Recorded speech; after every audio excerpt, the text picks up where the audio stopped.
5, 4, 3, 2, 1. Maralinga, in the Australian outback, in 1957. The mighty power of the atom is unleashed. Britain exploded 7 nuclear bombs here, with a combined force of double that dropped on Hiroshima. Soldiers looking on were offered little protection. Many were to fall ill.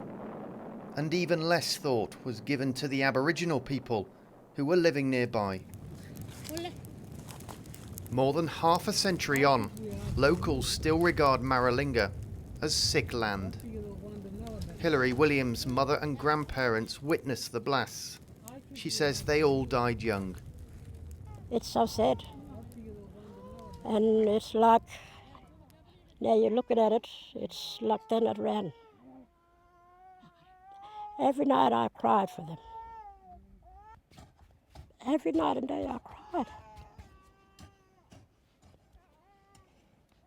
People here remember a black mist of radioactive dust blowing over their communities. I see a lot of people getting sick and they're dying. And this chronic disease perform a cancer to them. People was having lung disease, people was having liver problem, kidney problem.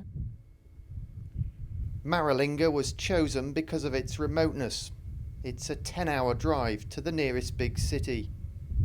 But many here feel the Australian government should never have allowed the test to go ahead, and that Britain acted irresponsibly. And they realised they didn't want to dirty their own backyard, but their backyard wasn't big enough for a start.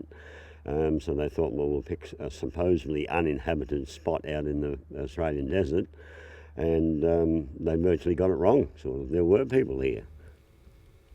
After a huge clean-up operation, Maralinga has now been declared safe, but the land itself has still not recovered.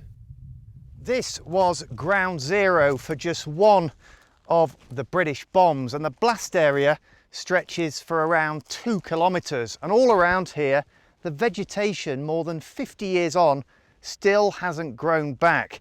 And on the ground you can see the remnants from that blast, and if you just look at the earth, the temperatures got so hot that it literally melted and turned to glass. Finally, all of the Maralinga lands have now been handed back to the Aboriginal people. But in truth, few say they want to return to a place they regard as poisoned by a dark chapter in British Australian history.